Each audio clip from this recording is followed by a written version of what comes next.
Well, good afternoon. On behalf of the family, I welcome you to the celebration of life for Joel Ethan Cansler. And I apologize a little bit for the noise and perhaps the breeze that you feel. We have giant ionizers that are filling the room up with negative ions that can take care of 98.4% of the contaminants in the air. So we're all much safer. If you have a problem hearing, just raise your hand and we can unplug the machines as we go through this service. On behalf of Joel's family, I truly thank you for your presence here today. You're a source of love and a source of support that all of them need as we go through this difficult time. And to Joel's family, on behalf of all of us gathered here, we extend our heartfelt condolences to the love of his life for 44 years, his wife Debbie, his son Grant and his wife Amber, his daughter Amber, her husband Adam, and their two amazing children, Ruthie and Charlie, and Joel's little sister Myra, as well as many cousins. As I said before, we'll be thinking of you during this time in prayer, and we pray that you may find a peace that passes all understanding. Please join with me in prayer. Although we gather this day with a sense of sadness, we also gather with gratitude and appreciation for having Joel in our lives. He was an incredible person, the dynamic personality, a strong spirit, a strong soul, a strong believer. Now, although there might be a certain amount of sadness that we feel today, we do know that Joel is doing quite well. It is us that are left to suffer his absence. But in this moment, he is free of any pain, any misery that he experienced over the last several years. He is filled to thrive and to move on to his next part of the eternal journey of life. To his physical presence, we say ashes to ashes and dust to dust. But to his spirit, his soul, his loving heart, and responsive mind, we say, Godspeed ahead, Joel, Godspeed ahead. And we bless you on your way. Amen. We're now going to prepare for a certain amount of time in the silence where each of you can say your final goodbye to Joel in a private sense. And we begin with a piece of music called In the Silence. In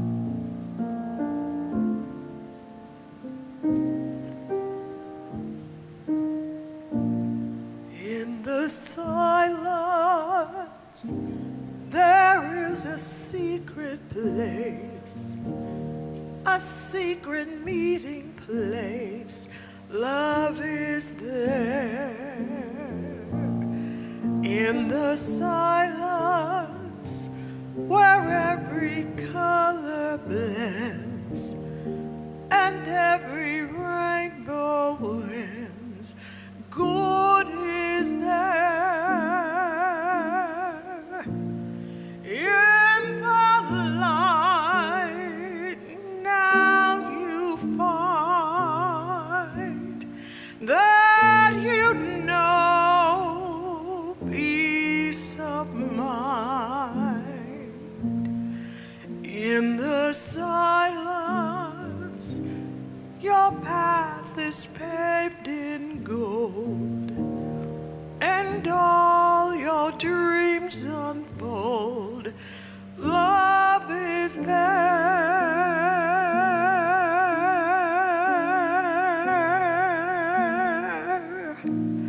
Peace is there.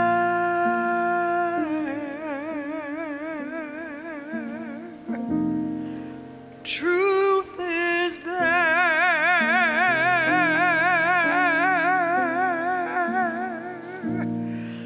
God is there.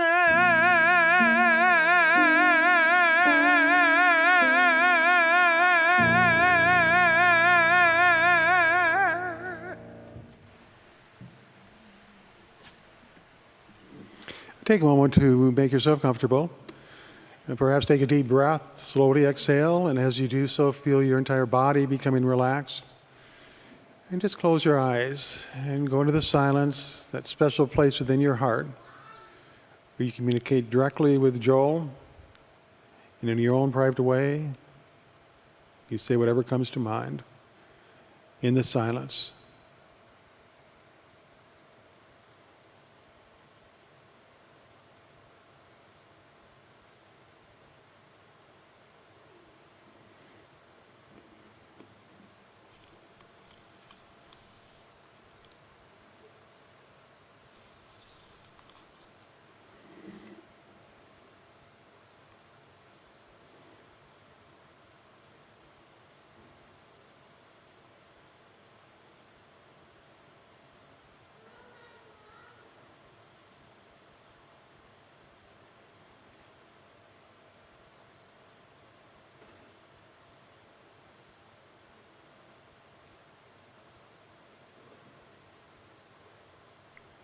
Now slowly begin to bring yourself back from the silence.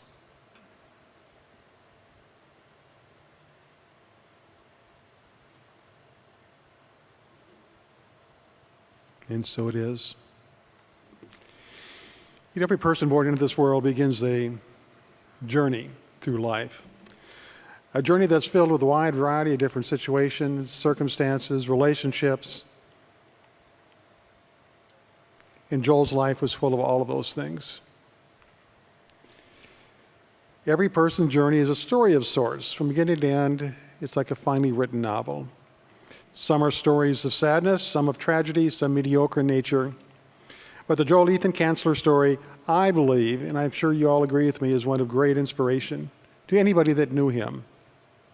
To be able to live the life that he lived, to do the things that he did, to reach out and assist so many people and support so many people when they were having their own difficult times. He truly was a beneficial presence to this earth. There are approximately 130 million babies born each year. That's 400,000 every day, or one every 4 seconds. Well, one fine day on November 19th, 1954, with a great deal of excitement and fanfare, I am sure, Joel had his 4 seconds of fame. Try to imagine that day, 1954, how things were back then. Imagine the excitement that came with his birth. And I imagine people from far and near came to look down at the babe, and when they did, they were filled with love because he was a loving presence. He was a divine presence. He was born that way, and that is what he expressed throughout most of his life. And that was the beginning of Joel's life. He was an expression of pure love. Joel came into this world a very unique individual, unlike anybody else that had ever lived before or that will ever live again, as we all do. We're all unique. But Joel's uniqueness was something to be marveled at. He had strong values that he held to. He had a big heart that was open to everybody. He enjoyed life, he enjoyed laughter, he enjoyed love. And he embarked upon his own unique individual path. Now, his life began in 1954. It ended in 2021, the beginning and the end. And in between the beginning and the end was Joel's life in all of its glory. And many of you have heard about the dash when it comes to memorial services between the dates, the birth date and the death date. There is a tiny little dash, seemingly insignificant. Doesn't make any difference at all. But the dash represents every single thing that happened to Joel during his entire life.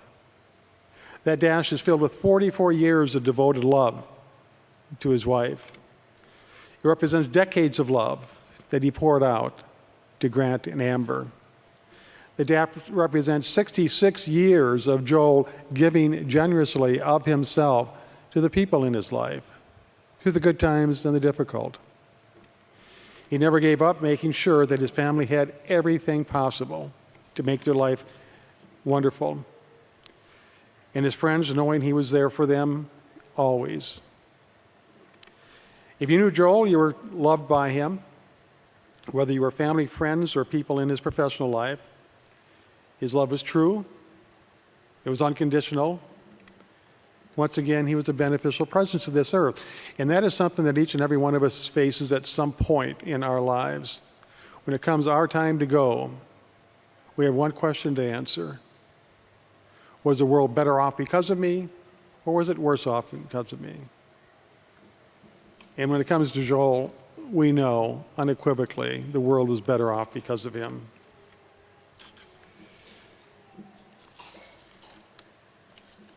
If we're able to communicate with Joel today, perhaps he would say, don't immerse yourselves in sadness and grief because of what you have lost by my passing, but take time to immerse yourself in joy and celebration of what we had together, of all the beautiful experiences and all the beautiful memories we have. Pull those to mind and rejoice with them. Joel was born into a wonderful world, and he made that world more wonderful. Many of you knew him as a friend. Many of you knew him as a husband, as a father, as a father-in-law. But no matter what role he played in your life, he played it well, and you could always count on him. We'll now hear Millie Edwards sing, "What a Wonderful World."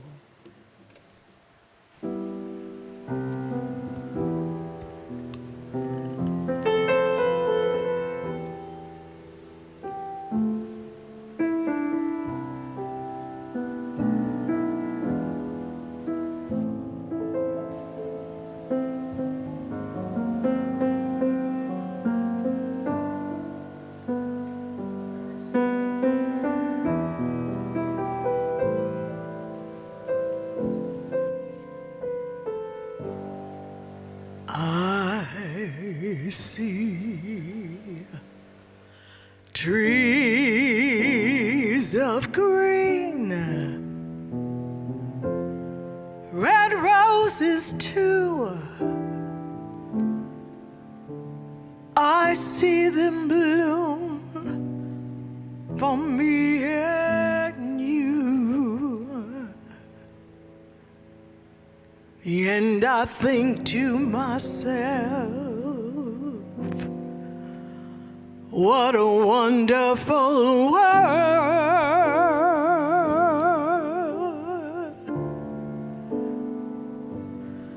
I see skies of blue, clouds of white, bright blessed days, and warm sacred nights. And I think to myself, what a wonderful world.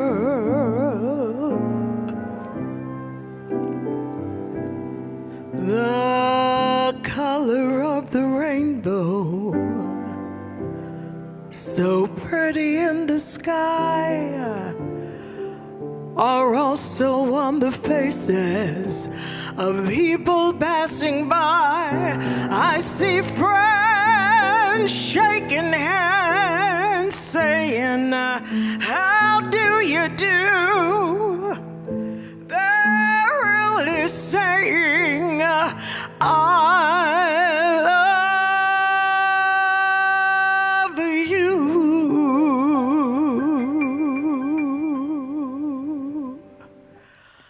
I hear babies cry. I watch them grow. They'll learn much more than I'll ever know. And I think to myself, what a wonderful world.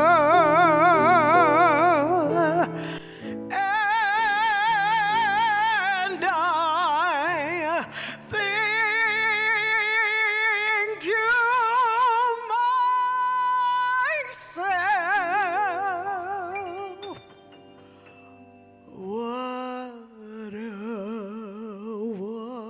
wonderful world.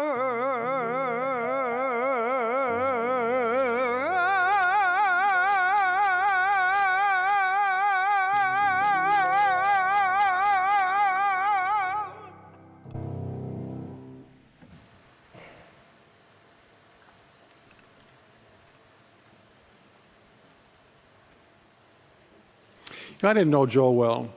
We were acquaintances. I considered him a friend, even though we didn't hang out together and we did very few things outside of church. But what I do remember about him is every time I came into his presence, he was smiling at me, like he was genuinely happy to see me. Some people do that, and there's a lot of people that don't. But Joel always did, and his smile was an award winner. It crystallized in my mind, and whenever I was outside the church and I saw him someplace where I didn't expect to see him, it was a smile that made me feel his welcome and his warmth in our acquaintance. I'd now like to have his children, Grant and Amber, come forward and share some of their special memories and insights into their father.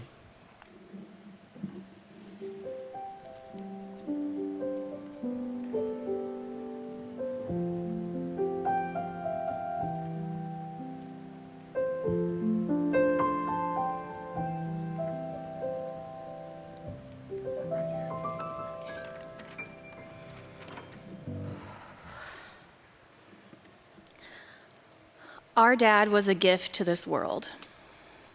We won the lottery having him as our dad. I am so grateful for the time that we had with such a giant of a man. He taught us to see the good in absolutely everything and accept all that is good and bad. He raised us on the principle of unconditional love, and from that, everything else fell into place. He wrote this to be shared today, and I want to read it to you because this is how he made me feel every single day. And this is how I feel about each and every one of you. I love you just as you are. No matter what has happened, what is happening, what will happen, I love you. I have no expectations of you needing to change, as my love for you never has and never will be manipulative. I have no desire to control you, as that would bind you and steer you away from your greatness, your beauty, and your greatest freedom and the true definition of genuine love. I do intend and inspire to always be one of many fountains of love from which you can drink. Yes, I so love you, and you are so beautiful. I sure hope you shamelessly realize that someone will always love your soul for eternity. I miss you already. Now go, have fun, and do your thing, you beautiful slice of heaven, you. I told you I was lucky to have a dad like him. And as my dad taught me, it's not bragging if it's true. I encourage you to share this kind of profound love in your own life. Please lead with love and magnify all the good in your life. But most of all, find laughter in all things. Although I am considered the funny one, I am going to let Grant step in and bring some joy and laughter to this for everyone.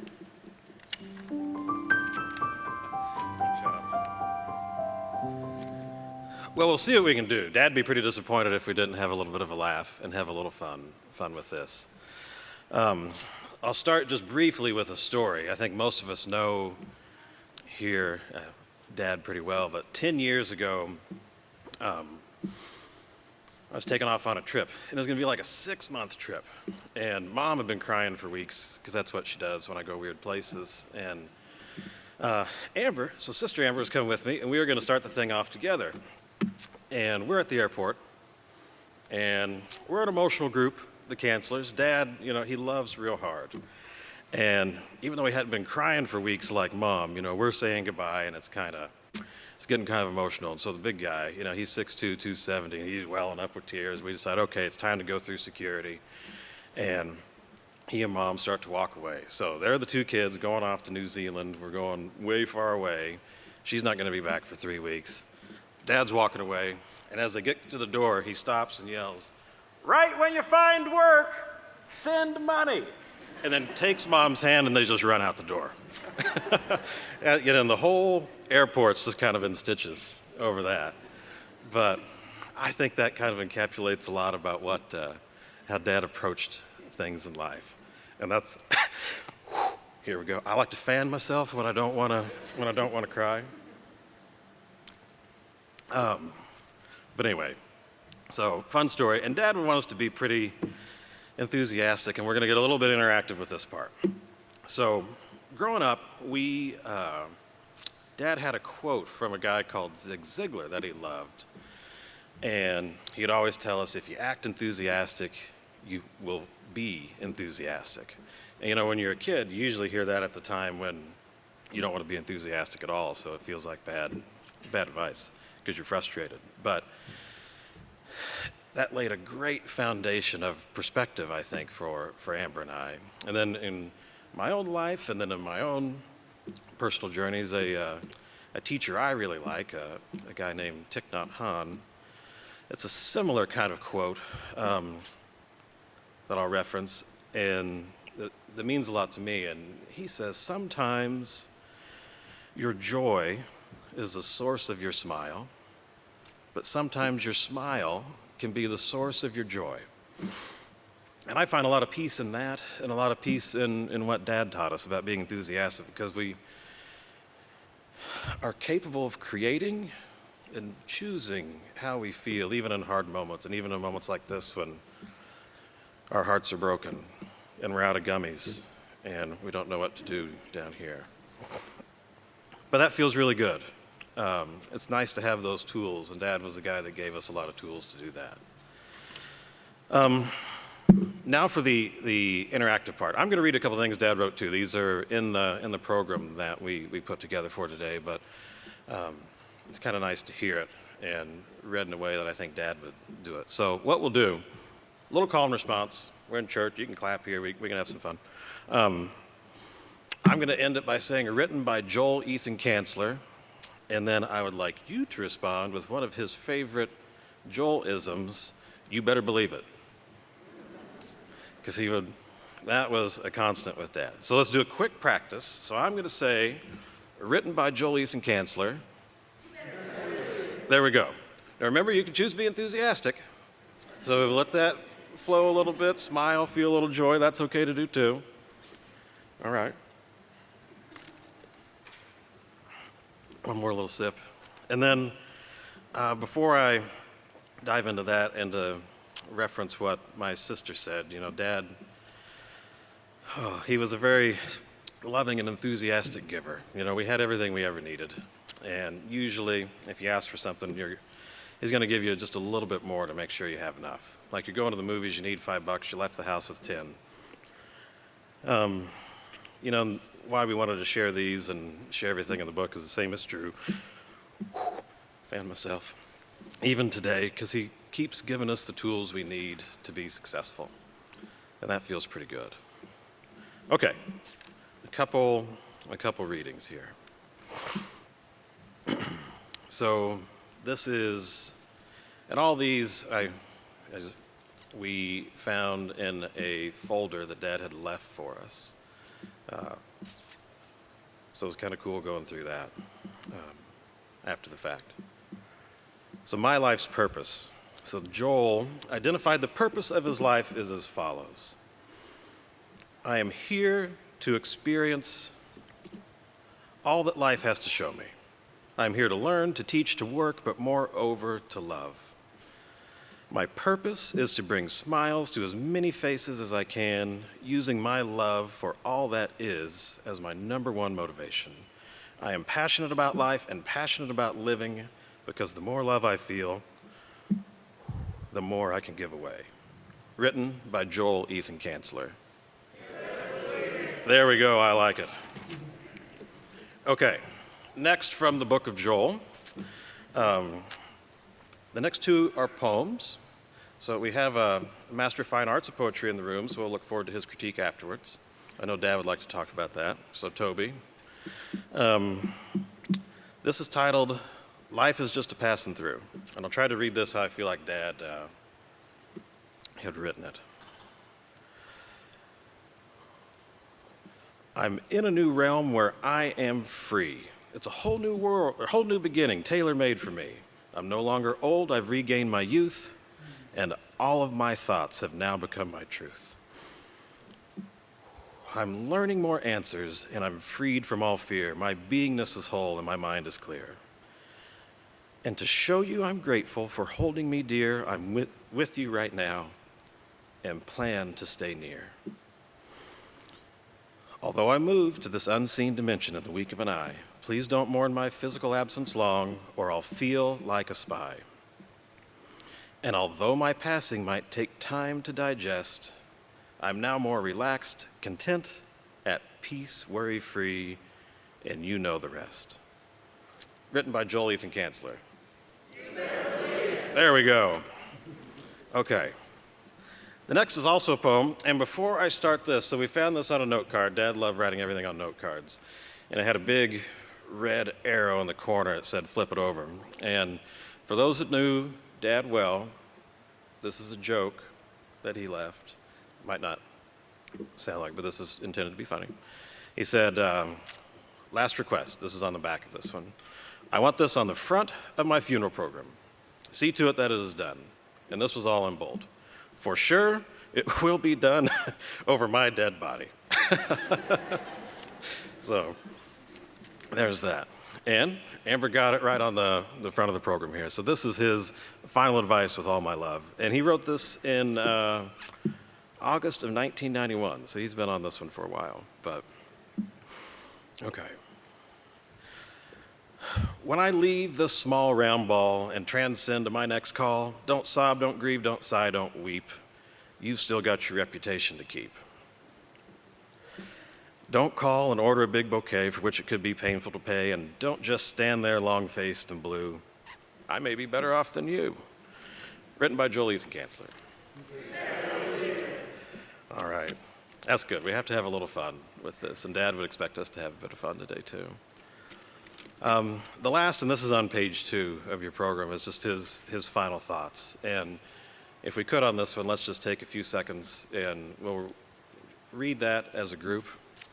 It's the one about being part of your great story, and that story is not over yet.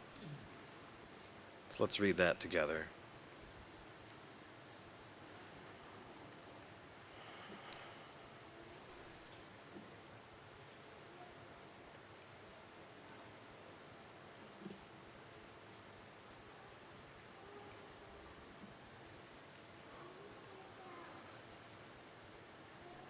All right.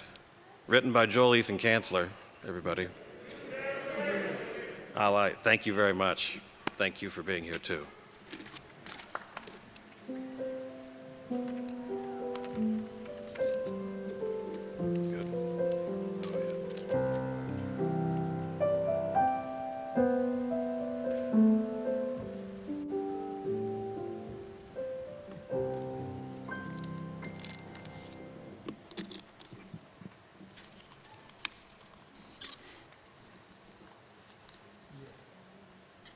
Well, thank you, Amber and Grant. You just both did a fabulous job.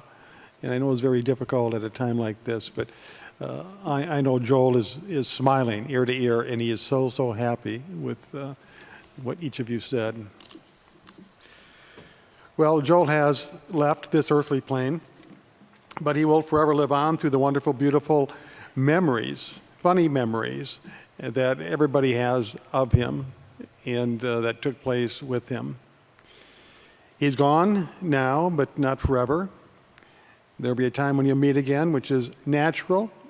When two people exchange friendship and deep love, they are reunited in the dimension after this earthly one. In saying that, this brings our service to a close. But we have one more treat for you. Well, first of all, let me say this. Joel, from what I understand, had several directions about how he wanted things to go after he departed this earth, in detail. And he wanted a party. He wanted a big party. He wanted people to have fun. He wanted people to laugh. He wanted people to love. And that is going to happen this summer, from what I understand. But the last song that we're going to play today is something that brings out what Joel would have wanted. It's upbeat. You can stand, you can clap your hands, you can dance in the aisles if you want. It's our final tribute at this service to Joel. But before we get to that, I have Joel's granddaughter, Ruthie Cansler, who's going to do the benediction today. Ruthie, would you come forward?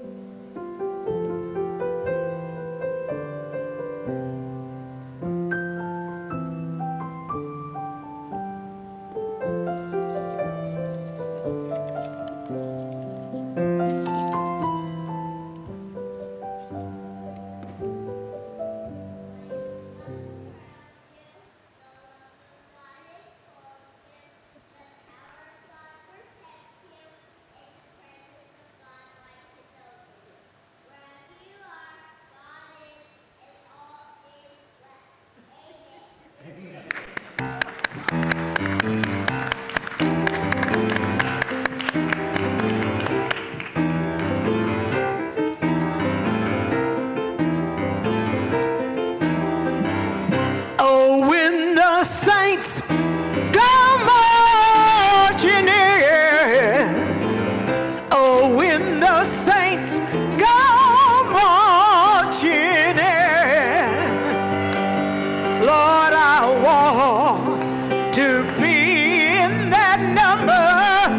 When the saints go marching in. Oh, when they crown him on the throne.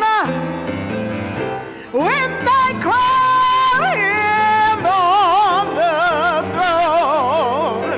Lord, I want to be in that number.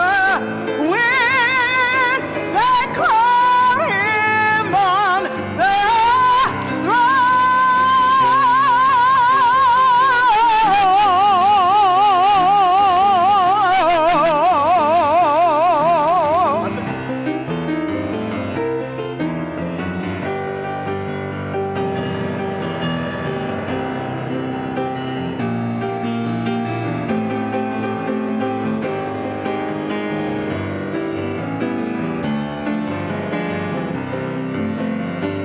Oh, when the sun begins to shine.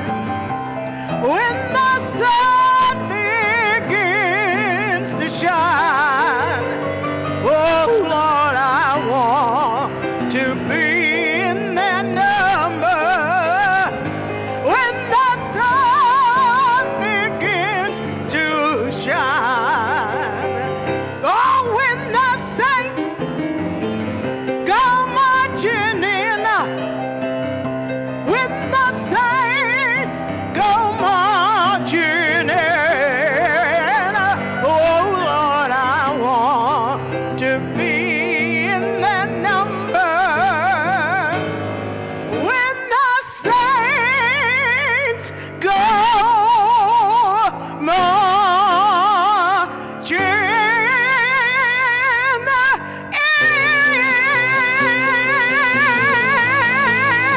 When the saints go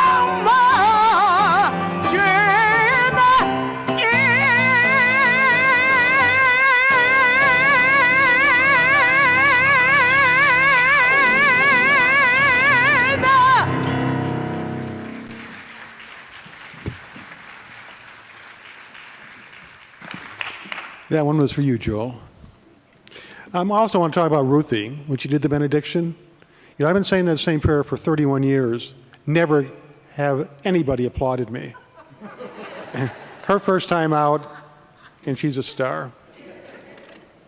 This concludes our service. Once again, on behalf of the family, I thank you all for coming, and stay tuned in for the big summer bass that'll come your way this summer at some point.